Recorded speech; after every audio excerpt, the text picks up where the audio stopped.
આજે આપણે પચવામાં ખૂબ જ હળવા અને લગભગ બધાના ફેવરિટ એવા છૂટા મગની રેસીપી બનાવવાના છીએ. તો મેં અહીંયા આખી રાત પલાળેલા મગ લીધેલા છે.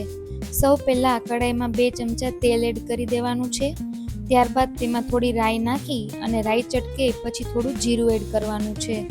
ત્યારબાદ સૂકા લાલ મરચાં અને મીઠા લીમડાના પાન પણ નાખી દેવાના છે. અને ત્યાર પછી આપણે જે મગ પલાળીને રાખ્યા છે તે પણ એડ કરી દેવાના છે. મગ ઝડપથી ચડી જાય એના માટે સ્વાદ પ્રમાણે મીઠું નાખવાનું છે. ત્યારબાદ એમાં અડધો કપ જેટલું પાણી નાખવાનું છે. પાણી અહીંયા આપણે મગ ડૂબે એટલું જ નાખવાનું છે. સાથે સારા કલર માટે અડધી ચમચી હળદર પણ નાખી દેવાની છે. હવે આપણે આને ઢાંકણ ઢાંકી અને 7 થી 8 મિનિટ માટે ચડવા દેવાનું છે.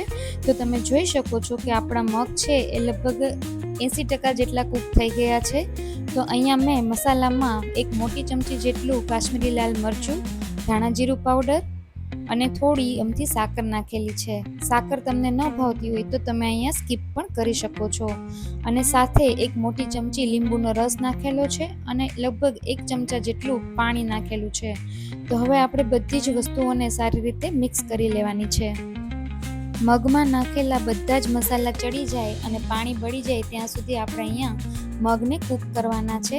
તો આવી રીતે ચલાવી અને 5 મિનિટ સુધી તમે ઢાંકી દેશો તો મગ છે એકદમ સારી રીતે કૂક થઈ જશે અને મસાલા પણ ચડી જશે.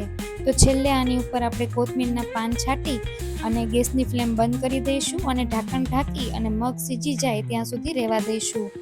તો તમે જોઈ શકો છો કે આપણા મગ છે એકદમ સરસ રીતે કૂક થઈ ગયા છે. જોઈને જ મોઢામાં પાણી આવી જાય એવા મગ આપણા બની ગયા છે. આ મગને તમે રોટલી પરોઠાની સાથે ખાઈ શકો છો, કઢી ભાત સાથે. તો આવા મગ છે એ ખૂબ જ સરસ લાગે છે. અને જો તમે ડાયટિંગ કરતા હોય તો આવા મગ છે એમાં સલાડ નાખીને ખાશો તો પણ આનો ટેસ્ટ છે એ ખૂબ જ સરસ આવશે. ફ્રેન્ડ્સ, તમને જો મારી રેસીપી થોડી પણ પસંદ આવતી હોય તો મારી રેસીપીને એક લાઈક કરી દેજો અને ચેનલને સબસ્ક્રાઈબ પણ કરી દેજો.